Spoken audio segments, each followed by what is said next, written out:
Olá, meu amigo, meu advogado, minha amiga advogada, sejam bem-vindos a mais um hashtag OABRJ Debate. Você que está chegando agora, seja muito bem-vindo, se acompanha os nossos programas pelo YouTube, se inscreva, divulgue com seus amigos, pode colocar na sua página, analise também os nossos sites, sempre tem alguma informação importante, tanto no site da OAB quanto no site da CAAS.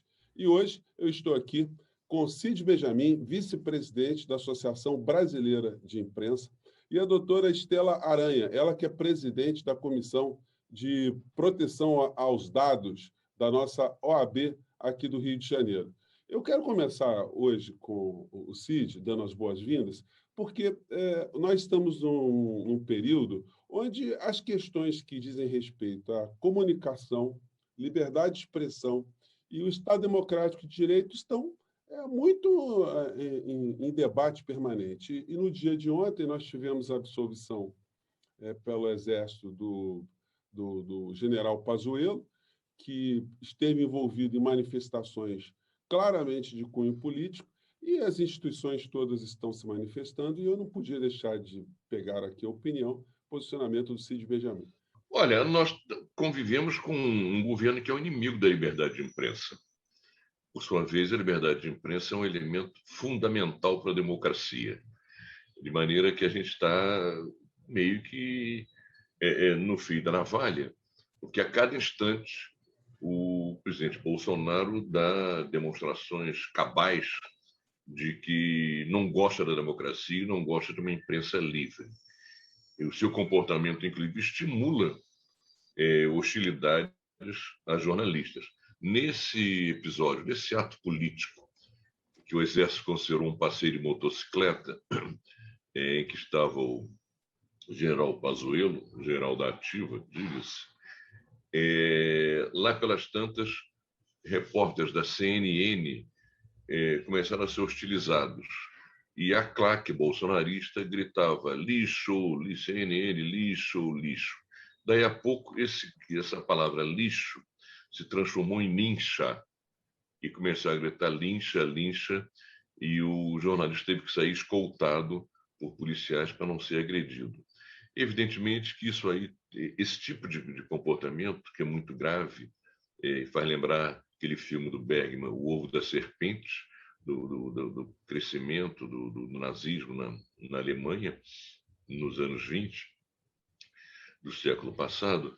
Esse tipo de comportamento se generaliza a partir de um claro incentivo do presidente da República, que já disse que quer dar soco na boca de jornalista, que, enfim, é alguém que não compreende o papel da imprensa numa democracia, até porque ele não gosta da democracia, não é um democrata e não gosta de uma imprensa livre.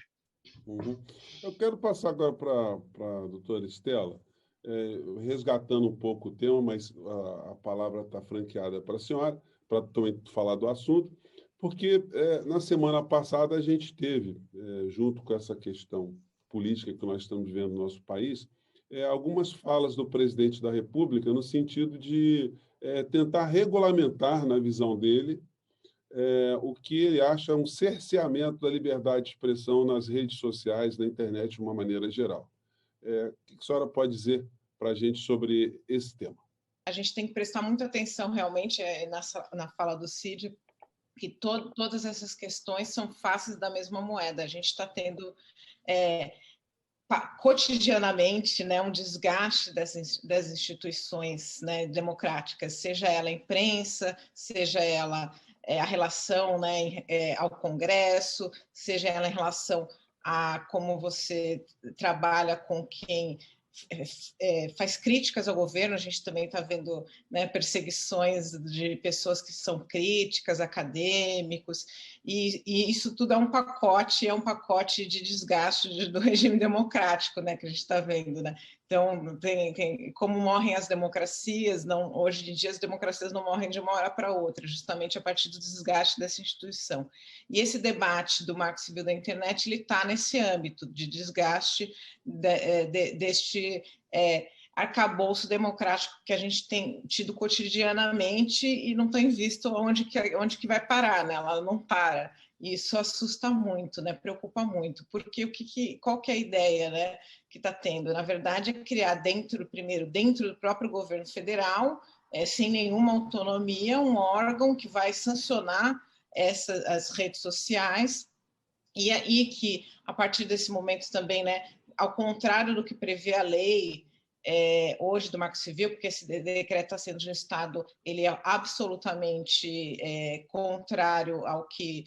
o Marco Civil, ele coloca a questão de responsabilidade das redes sociais somente no caso de quando se vai para o judiciário, se você não cumpre. Ele jamais diz se você pode ou não pode fazer a mediação. Na verdade, há um clamor da sociedade para que você faça a mediação, né, e em todos os países, a mediação nas redes sociais, justamente para evitar, em especial, a violação de direitos humanos, a existência de discursos ilegais, o aumento do discurso de ódio e outras coisas que trazem esse impacto também na democracia, também na radicalização do discurso político. E a partir do momento que você quer impedir, na verdade, né, o clamor democrático é que você aumente a mediação para evitar esse tipo de discurso, né, ilegal, o discurso de ódio, o discurso antidemocrático. A partir do momento que você quer impedir que as redes façam essa mediação, você está querendo que ele seja absolutamente liberado, né? Que possa tudo, que as redes sociais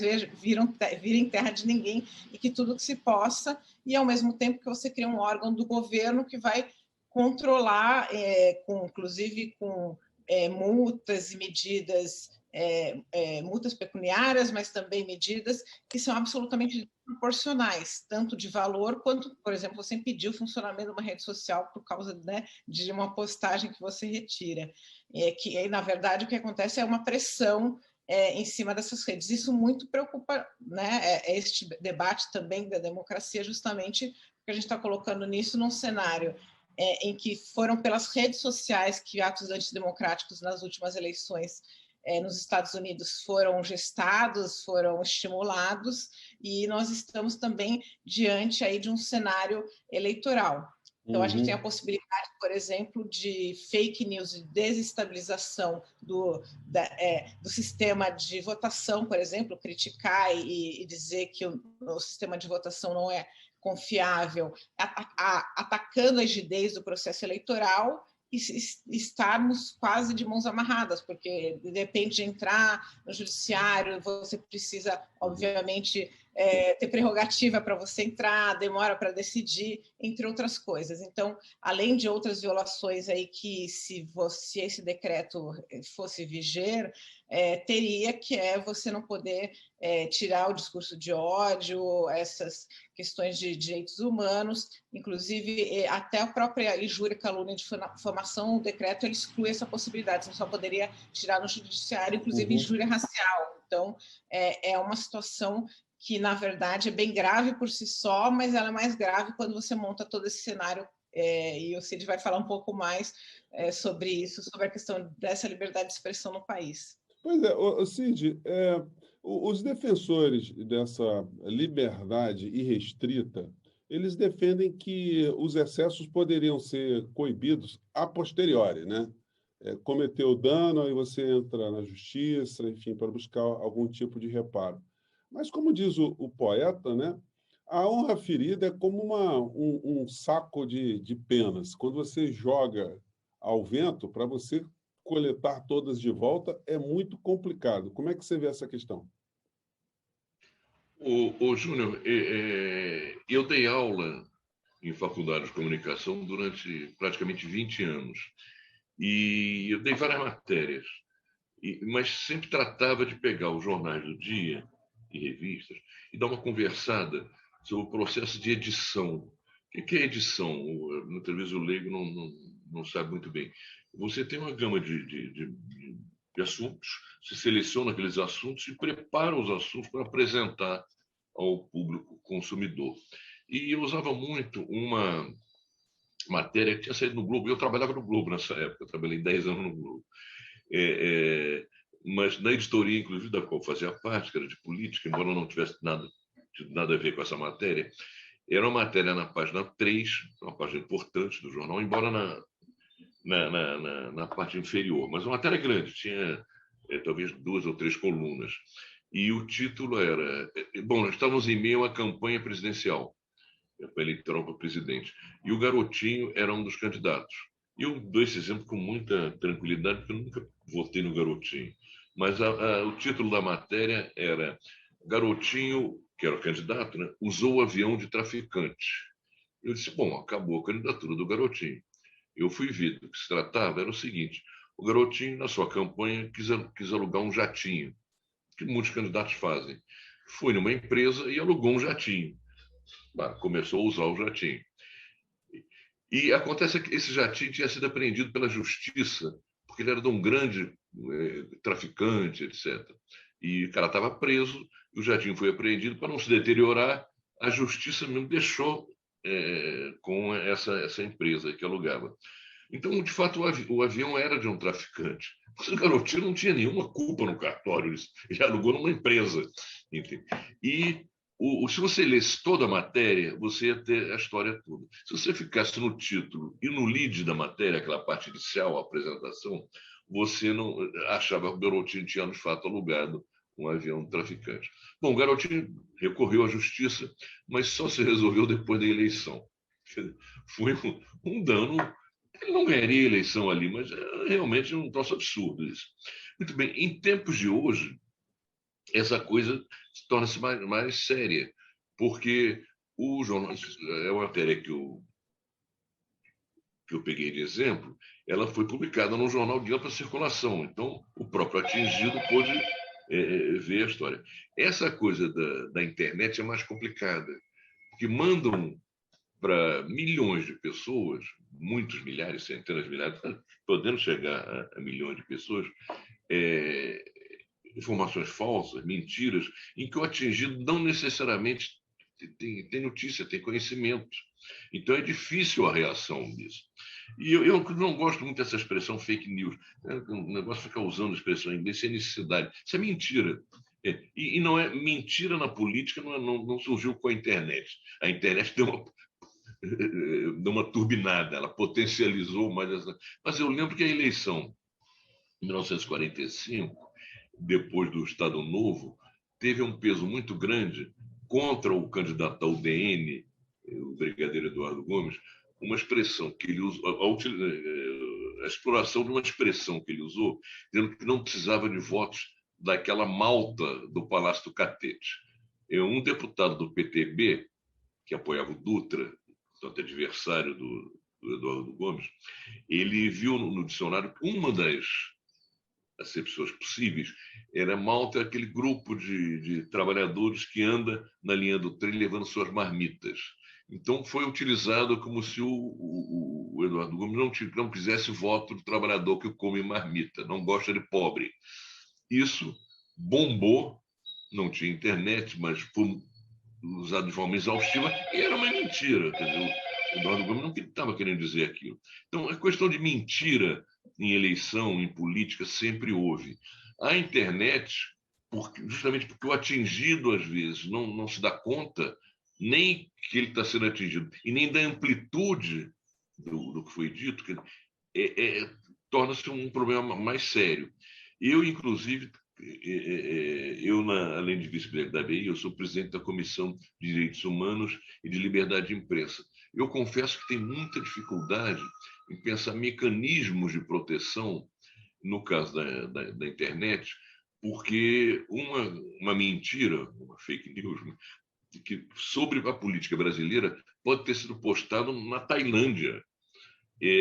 Então, as leis brasileiras não alcançam esse troço. Eu penso que, num prazo não muito longo, vai ser preciso que organismos internacionais se articulem para acertar mecanismos que possam fazer frente a esse tipo de crime, de desvio, que não ocorre só no Brasil. Exemplo dos Estados Unidos também. Estela, uma questão assim que para os advogados sempre chama um pouco a atenção, né, nesse tema específico, é que é complicado interferir na estrutura de uma empresa privada, né? No caso, essas empresas que o YouTube, Google, enfim, que têm suas regras próprias dentro do direito privado. Como é que você vê a interferência do Estado nesse tipo de empresa, de ente, né, jurídico, ente social no nosso país? É uma questão, a questão da interferência, né, no debate dessas redes sociais é uma questão complexa. Primeiro que nós estamos falando de empresas que hoje formam infraestruturas de comunicação praticamente monopolistas, né? Porque, na verdade, né, a gente tem um sistema aí de que você não tem uma variedade de empresas, todo mundo tem que estar numa rede social para que a rede social funcione, você não vai estar numa rede social sozinha, e acaba que as pessoas acabam tendo que estar lá, inclusive, algumas vezes, até para poder trabalhar, para mostrar seu trabalho, enfim, uma questão social. Então, a gente tem esta questão de você ter um poder muito grande, inclusive em relação aos próprios direitos humanos, né, ao próprio impacto dos direitos humanos na mão de algumas poucas empresas privadas, em especial na questão de liberdade de expressão, que né, uma questão debatida, mas de outros direitos também fundamentais que acabam sendo violados e que têm que ser, obviamente, cotejados com a liberdade de expressão, né, que é a dignidade humana, que é a questão, né, do racismo que a gente vê, ou mesmo desses ataques ilegais aí. Mas, ao mesmo tempo, a gente tem que tomar, obviamente, muito cuidado para que se preserve a liberdade de expressão e que também, obviamente, essas empresas funcionem no regime que elas funcionam. Então, isso na verdade, é um ajuste fino. Eu estou dizendo que é óbvio que tem que ter algum tipo de debate, e há um debate sobre regulação, mas, em geral, no modo geral, inclusive o debate no mundo, é como se você tem mais mediação, porque essas empresas, na verdade, não são simples intermediários, né, de notícias, etc. Ela não simplesmente coloca a notícia aí, ela acaba do jeito que ela coloca. Primeiro que ela acaba moldando o que mais aparece, o que menos aparece, porque ela tem algoritmos que fazem uma edição para cada um, né, do modo que aparece, e ela tem sim, né, interferência sobre o conteúdo que aparece pelo modo, pela arquitetura que a rede social funciona, com seus filtros bolhas, com a questão de radicalização, etc. Então, assim, não é que não tenha que haver um debate de como que você vai fazer a regulação disso, mas é uma regulação muito séria, porque mexe muitos direitos fundamentais, entre ele a liberdade de expressão, entre esses outros direitos que a gente está falando, a honra, a imagem, né? Tem a questão de direitos autorais, e também tem as questões de direitos humanos, e o mundo debate isso há muito tempo, e é muito difícil a gente chegar numa conclusão, né? Teve um debate sobre esse PL de fake news no Congresso, não se chegou a uma conclusão. Então, assim, é necessário algum tipo de regulação? É necessário, mas ele não vai ser por decreto, ele não vai ser liberando tudo absolutamente, justamente porque outros direitos estão sendo violados se você libera tudo, e ele tem que ser feito com um amplo debate e tem que tomar, obviamente, muito cuidado para que não se faça o tolimento da liberdade de expressão. Mas não se fazer o tolimento da liberdade de expressão não significa que você possa publicar tudo, qualquer coisa, sem consequência, e muito menos que você crie mecanismos que dificultem justamente esta mediação das questões desse discurso de ódio, dessas questões ilegais, dessas violações de direitos humanos. E isso, como eu te falei, né, se agrava nessa situação que nós estamos vivendo, que nós temos, por exemplo, campanhas de... O Cid falou que não gosta do termo fake news, então eu vou usar campanhas de desinformação sobre vacina, que interfere na saúde pública, interfere na vida da população, né, põe em risco a saúde da população. A gente tem um percentual muito grande hoje que não acredita na vacina, que sempre acreditou, que está questionando isso, né? São movimentos, inclusive, que vieram de fora do país, a gente não tinha esses movimentos que vêm, e é toda uma manipulação ideológica feita por essas redes sociais, né? Então, você liberar e deixar à vontade, e que discursos negacionistas em relação à saúde pública, que põem em risco a vida das pessoas, é muito grave. E como eu falei também no início, esta outra questão de que nós estamos às vésperas de uma eleição, e você ir com um movimento de desacreditação do sistema eleitoral, né? E a gente viu que o que isso resultou nos Estados Unidos, né? E que, obviamente, foi necessária uma ação rápida das redes sociais para poder minimizar, né, inclusive tardia, porque deveria ter feito antes, né, minimizar atos que, inclusive, lá tiveram atos de terrorismo, né, interno, e a gente vai querer amarrar as mãos aqui, né, das empresas que minimamente vão olhar para aquele conteúdo que claramente é desinformação, como esses conteúdos antes de vacina, como contra recomendações do OMS ou contra o sistema democrático, e deixar passar para esperar que se tomem providências judiciais, etc., e que o problema piore, né? E tenhamos crises piores, por exemplo, do que aquela que aconteceu nos Estados Unidos. Sim. Então, por isso que assim, tem, obviamente, liberdade de empresa, isso não quer dizer que não tenha que se regular as redes sociais, não é isso, a gente nunca defendeu isso e defende que tenha que ter uma maior regulação na moderação do discurso, mas não é dessa forma que está sendo feito. Sim. Dessa forma, na verdade, está impedindo o que a gente tem que fazer, que, na verdade, é diminuir esses crimes na internet. Ô, Cid, eu percebo também que muitas das notícias falsas ou mentiras que circulam pela internet... Olha, eu não vou brigar se chamarem de fake news, não. Isso diz que eu não gosto. Claro. Pode falar fake news.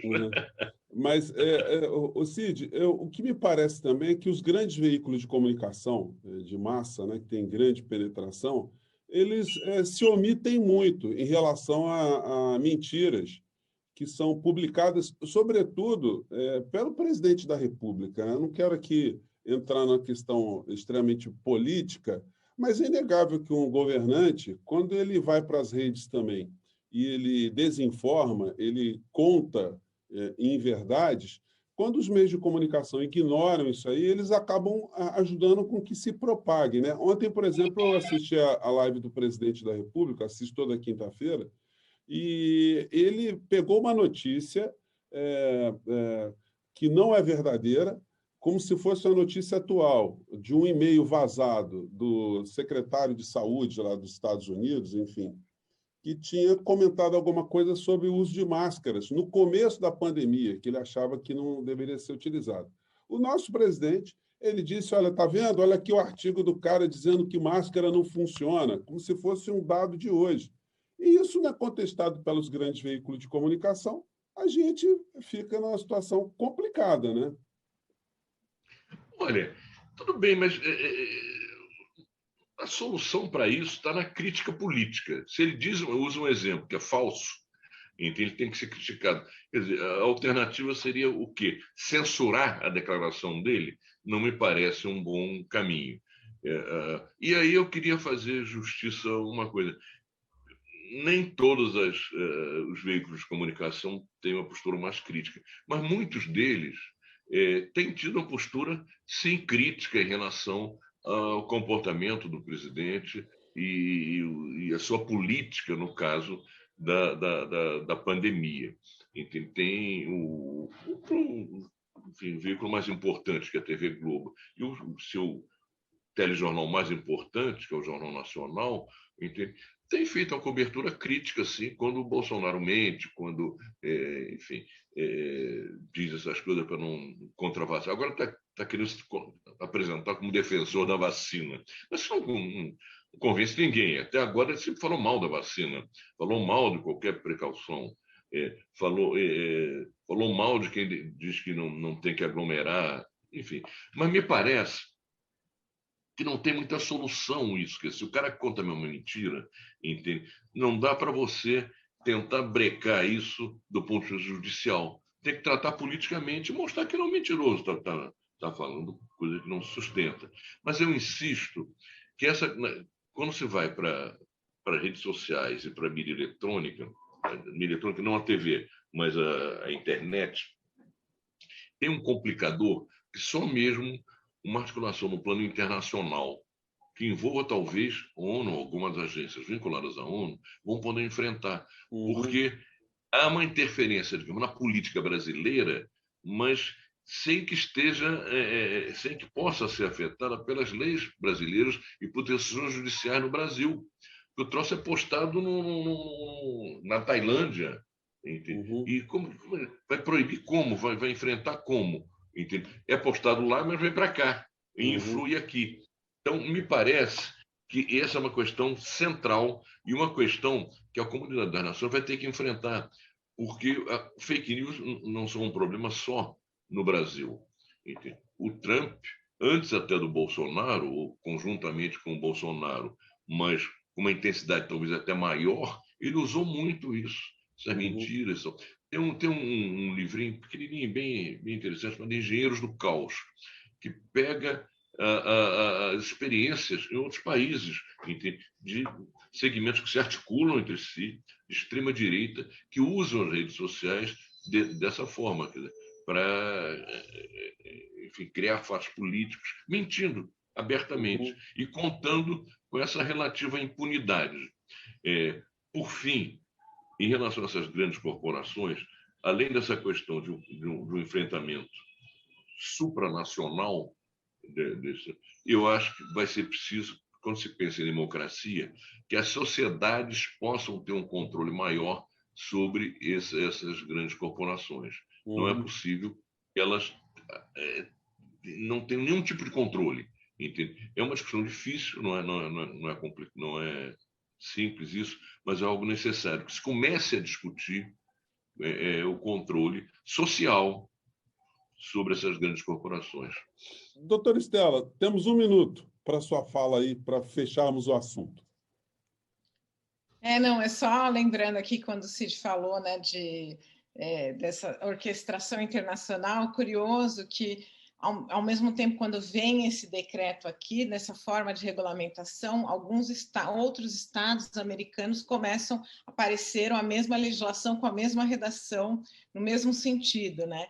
Então, a gente também tem que ficar atento a isso, né? Na verdade, a gente está falando de instrumentos aí de forças políticas internacionais que estão guiando por esse caminho, não são movimentos espontâneos, né? E buscando, obviamente, com algum objetivo.